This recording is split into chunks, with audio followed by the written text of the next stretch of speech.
Hello and welcome back to another fabulous video channel. I'm Jay from Jay's Books Corner. Before we jump into the actual books that I read, I want to jump into some stats, as I find it funny, or fun. Not funny, just fun to see them as they progress. Once again, like I said, I did read 28 books, which was the exact number. Actually, we're going to go ahead and say I read 29.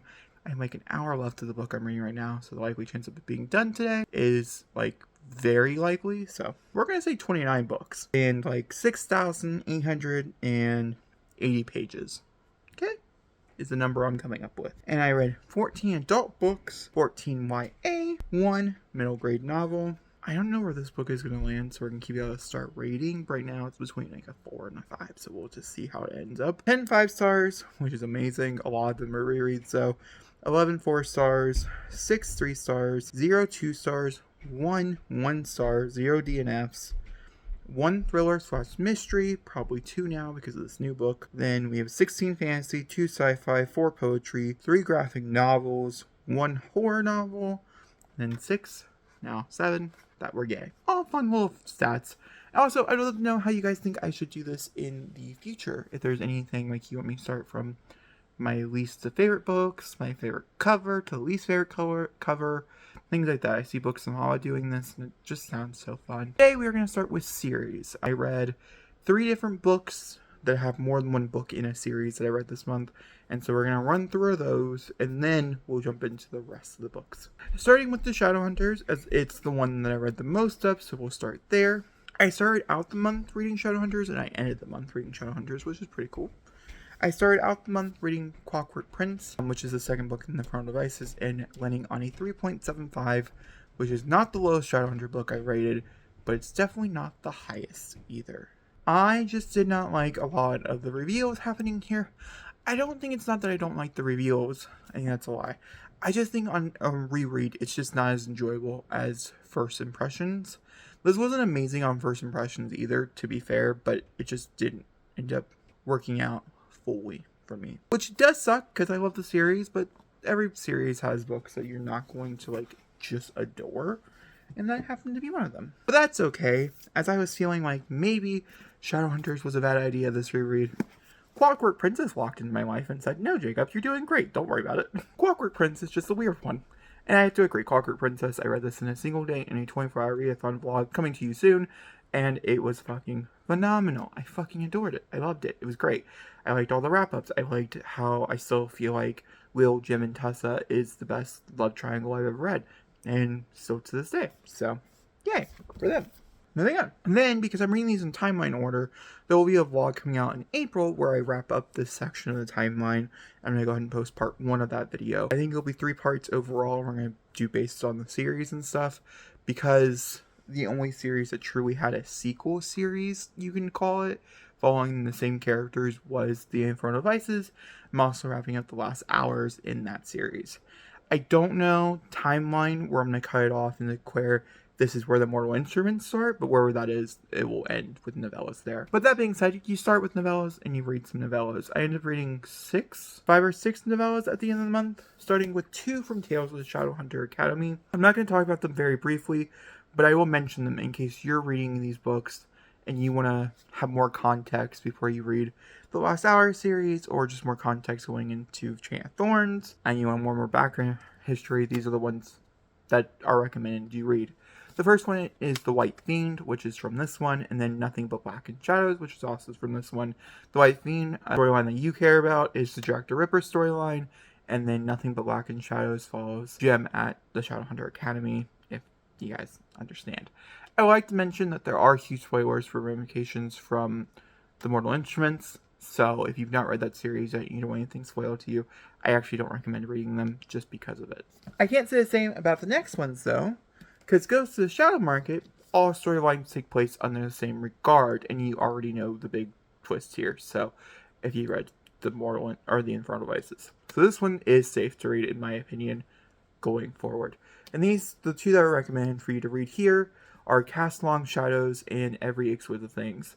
Cast Long Shadows follows Matthew as he does something horrible, which you guys all know if you read Chain of Gold, and then Every Exquisite Thing also follows Anna. I'd like to mention those are B storylines. The A storylines do contain spoilers, so I'm not going to talk about those for any of these things. I guess the Magnus one probably doesn't, but like, I would count its P storyline a spoiler. Then lastly, we're going to talk about the Midnight Heir, which follows Jem before you meet him in Chain of Gold. This is like the latest in the timeline, and also follows the reason why James Carstairs, or James Herondale, is the way he is. And I'll leave it at that.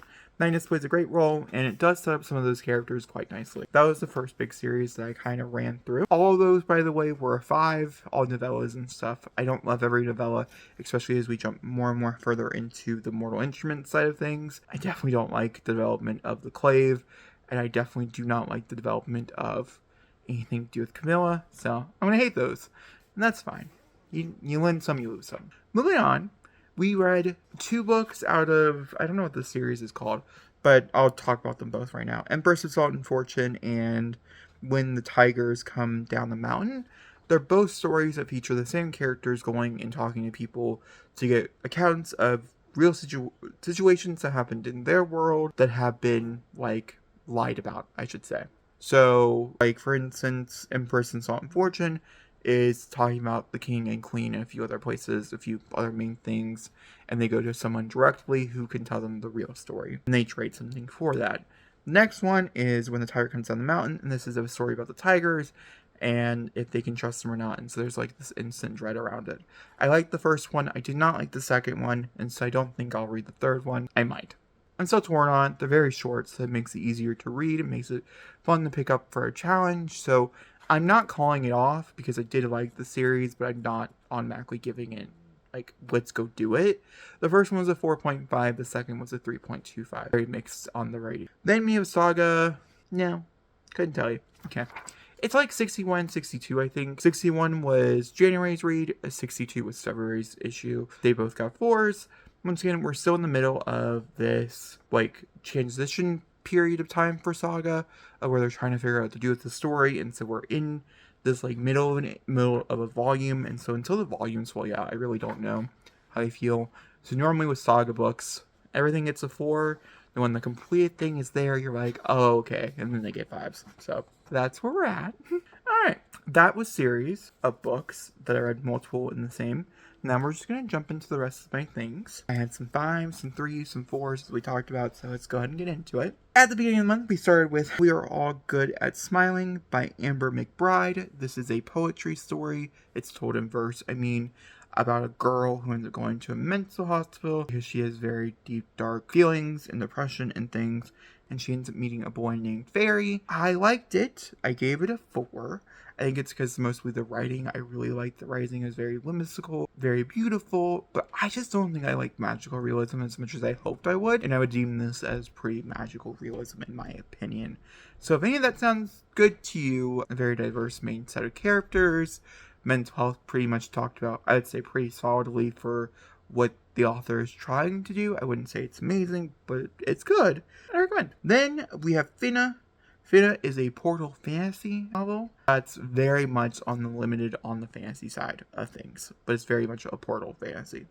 This follows 2 people as they have to go chase after their grandmother after their job tells them to, their 9-to-5 sales retail job at that, and they are ex-lovers, and so it is a story about their love. It's also a story about, like, what time can do, and it's a story about gender identity and things, and what a 9-to-5 could do and how much that could ruin your life as well. Lots of commentaries going on for a very short little book. I gave it a 5. It was perfect to me. I loved the ending, but know that most people do not if you decide to read it. I'd not recommend enough, and I will have to be doing a video some point soon where I'm just reading portal fantasy to truly understand what I like about the genre, and also which things I like better than others, because I'm sure there's portal fantasy authors I don't enjoy. This happens to be one of those ones that I do, and I've read several others that I do as well. So I definitely know it's something I like, which is weird. Speaking of portal fantasy, I read one right afterwards called Lost to the Moment and Found, which is the newest Wayward Children series. This one follows Antoinette as she is stuck in between doors. She goes into a door, and it puts her in this place of where things go to get lost, and 1,000 doors lay beneath her. She really can't go in them, but she can see people going in and out, and it's about her time in this place before she is let go, and you understand where her character goes and why, essentially, in a earlier book. You meet that character, and this is like their backstory. I thought it was fine. I gave it a 4. I feel like this is the darkest one told yet in this series, and every subject matter was handled beautifully, so I couldn't recommend enough, but it's hard. Then we have Crossroads. Can't tell you who it's by.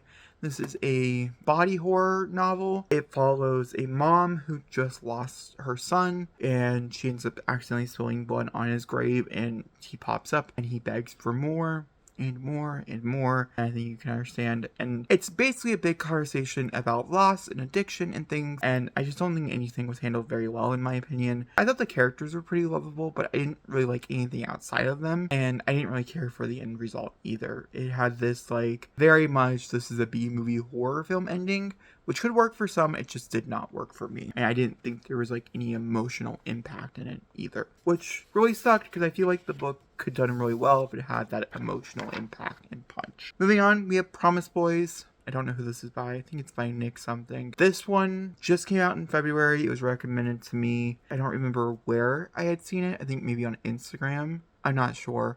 And it was told to me as 3 boys get indicted for a crime and they go out to solve that crime or whatever because they didn't do it. And I have to say, it's a very cool premise, but the only problem is that premise is only probably like 6% of that book. The other ones are talking about very important conversations told in a very unique way that I would highly recommend. I think I landed on a 3.75 to a 4 for it. I get very tossed up because I don't want people thinking this is not good, because I gave it a 3, and so it's like an average rating. I do think it's worth reading. I think it's important. I think the story is important. I think the writing is quite good as well. Pretty sure it's a debut novel. And for the superhero aspect that I thought it was going to be, I also thought that was really good too. My only issue is that this was a book that was promoted to me as one thing, and I just got something else, and I think I was just not prepared for that. And because I knew we were headed somewhere, parts of the book, which if you did not know where the book was headed, and you did not know the premise, and you had no idea what the book was about, you might not think it was slow, whereas I was like, when is this going to pick up? We're going to talk about that again. Another book that has a very cool tagline ended up hurting as well on this list. I do recommend,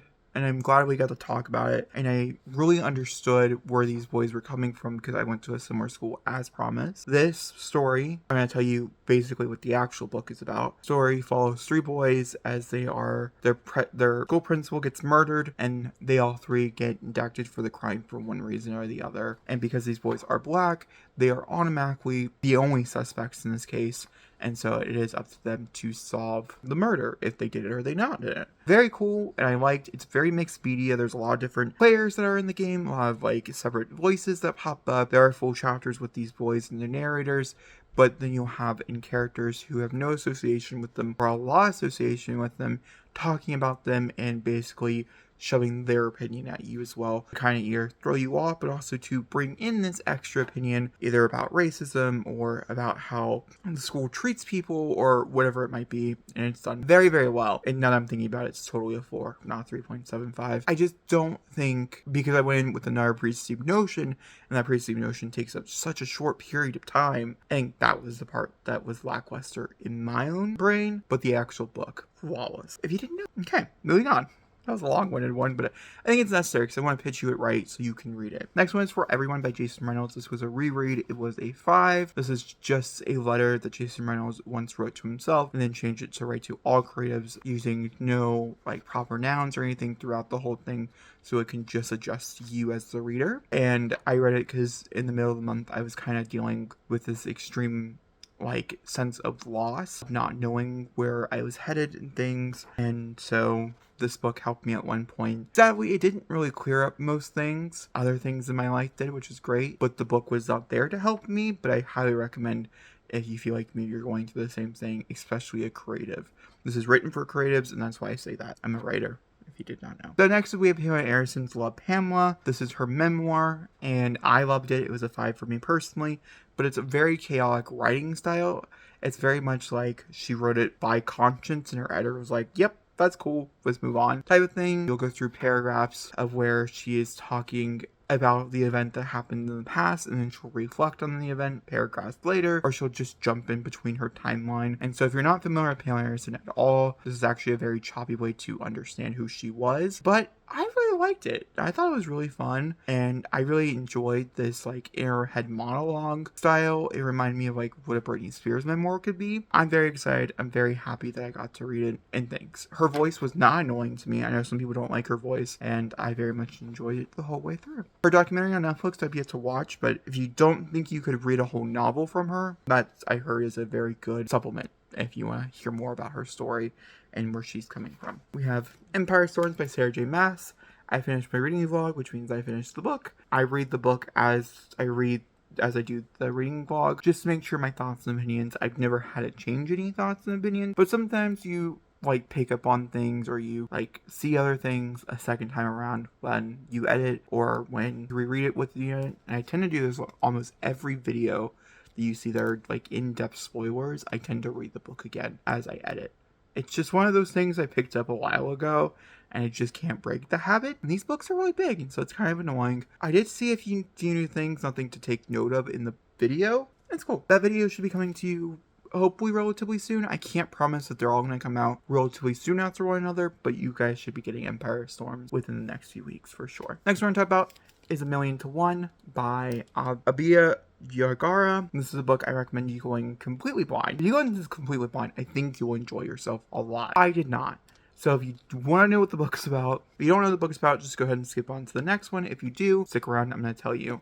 This ended up being a 3.5 for me personally, because it's about 4 girls who end up doing a heist on the Titanic, and the actual Titanic portion doesn't start till towards the very end of the book. There's a big portion of the book that's slogged for me, because I just kept waiting for the Titanic. And that's all I can really say. The writing was great. I would definitely read more from this author. I thought the cast of characters was beautiful. I liked how it was diverse. I liked how there was a woman-woman romance in the front center as well. All these things really worked for me. I really loved the author note in the back as well. The author, you could tell, really just did her research and paid attention to where it needed to be and how much this story really meant to her, but it just did not work for me in the long run because of the pitch. And sometimes that is sadly what happens. Next, we have Lily Reinhart's Swimming Lessons. I've reviewed this book several times on my channel, so we're just going to pass it along. This is Lily Reinhart. She is an actress. I'm sure you know who she is. She had a poetry collection back in 2020, and it's like one of my favorite things ever. The poems about love this time actually stuck out to be not the poems about pain, which is great. I like to see that growth. Then we have Amari and the Night Brothers by B.B. Allison. You'll notice the sequel will pop up on my March TBR. This one follows Amira as she gets inducted into the Bureau of Supernatural Affairs, and where she learns to become an agent. A lot of other things happen, but that's basically the gist here. Her brother goes missing, so she joins to find her brother. It's great. I had some major issues with it, though. It's a 4-star for me, only because I think as a child, I wouldn't pick up on these things, but as an adult, there are certain situations that she gets brought into that I just don't think make logical sense, or also I don't think a child would be in those situations. So that part didn't rub me the wrong way, which is really weird, as I didn't expect something like that would happen. Plus, I'm not sure if it's like the audiobook or what have you. I just feel like some of the dialogue was a little too harsh towards children as well, and so that part, I'm not talking about the dialogue that has to deal with like race or anything else along those lines. I'm just talking about certain dialogue that she had to deliver, or people delivered to her because of one thing or the other, rubbed me the wrong way. I'm still reading more of them, and I still do recommend the series quite a bit. And basically everybody else gives it a 5, so I'm sure you will not have those problems. Next one being Red, White, and Royal Blue by Casey McQuestion. I literally just talked about this on my channel, so I'm not going to blow your ear about it. This is about the Prince of Wales falling in love with the president's son, and it's a romance. Very political, follows an election, 9 yards. Moving on to some of the books that I don't own. We have The Stolen Heir by Holly Black. I finally got around to it. I did film my experience. It's very short because I did not like it, and so I had a hard time filming for it. I will post the video with my thoughts and opinions on it as well. I think I'm gonna refilm the outro portion to give more like an in-depth analysis why it didn't work for me, just so there's more to the video, as right now I would feel it's very lackluster. But with that being said, I ended up on like a 3.5 in the end. The writing is still fine. I have no issues with Holly Black's writing. And the character is actually better, I think, in this case, and not as cruel as The Cruel Prince. But I don't know if I actually really liked the Cruel Prince trilogy as much as I thought. I think I just really like Wicked King. I liked Orm as a character, and I didn't mind the female protagonists that we do follow, but I liked Orm better as a character. And I felt like the storyline, even though it was much smaller in scope, even though it felt like it would be bigger, didn't end up going anywhere really far, in my opinion, until towards the end. And so it felt very, like, short, but long. I don't know. I had lots of mixed bags about it, as you guys can see. I thought the romance was cute and definitely checked off those like YA boxes, but it just didn't work for me. And I'd be curious if it worked for you, and if you guys want to talk about that more in that video when it does come up. I'm assuming this month. We'll see. Next is Stupid Boy Syndrome. This is like 25 poems about love or something along those lines by Dylan something. This was recommended to me on Scribd. It was like 40 minutes long. I was like, totally, let's read it. And I did not like it. It's British. I do remember that. I know the narrator is the author, which I always do love. It's just, I don't like fucking poems. It's weird. I don't like poems about sex. I don't like poems that deal with graphic sexual content in them. I'm all cool if that's what you want to write about. I'm all cool if you want to post a book about it. I just don't necessarily want to read it, which is really weird. I don't mind sex in like anything else I do. You can give it to me in a video game, a movie, a TV show, a book. Poetry though, for some reason, it rubs me the wrong way. And this book was filled with poems about sex. That's probably why. It was like 1 or 2 I think I could have write it off, but this was like the majority of the 24 that were there. So I think I landed on like a 2.5 for it. And also, I don't really think it was written very well, but it seems like very self-published. So maybe it just didn't go through the right round of edits. Speaking of books I should have probably just stayed on the editing floor, that would be Impulse by Alan Hopkins. I read this for that 24-hour readathon vlog where I read most of the Shadowhunter content that we talked about. This is like one of the only other things I read for that video. And I'll have a reread video coming up in March talking about Impulse in very lengthy details, full spoilerly thoughts and opinions on my reread experience. This book was classified as one of my all-time favorite novels, and I ended up with a 1.75 in the end. The biggest takeaway I had actually was not even for the novel itself, it was for the fact that I personally feel like I need to do a follow-up video to A Little Life to tell you guys my thoughts and opinions on why I gave it a 5. I've been thinking about this for a while now. I talk about it in my initial vlog for A Little Life, but because these share such similar concepts in my opinion, and I hate them here, but they work for me in A Little Life, I feel like I need to have that conversation with you. Expect that to come eventually as well. This follows 3 characters as they try to commit suicide. It fails and they end up in a mental institute. I do not recommend. I don't think the execution is good at all. The character development was truly atrocious. The last one we talk about is the Comic Sexology original, and it reminded me a lot of like Heartstopper and like Check Please books I just recommend to you guys. If you guys have Comic Sexology, I feel like this will be a good one. It follows a group of people who live in a very romantic world, it seems. I can't tell if that's like in his head or not though, to be fair. They're on a tug of war team and it's already very gay, and I do like it. They're broken up into individual issues, not like full volumes. So issue 1 was 14 pages, and I wanted to read issue 2 right as I got done reading the first one. And guys, that's the 20 books I read in February. My favorite book, my newest 5-star, that will probably make my favorites of the year, is Finya. Yeah, it was absolutely fucking phenomenal in my opinion. And my least favorite book, by far, of course, is my reread for Impulse. And let me know what you guys' favorite book of the month is. How many books did you read? Any recommendations? Let me know in the comments down below. I'd love to know. And thank you guys so much for watching. And goodbye. Go ahead and give this a thumbs up if you have not already. Hit the subscribe button as I do post videos here quite frequently.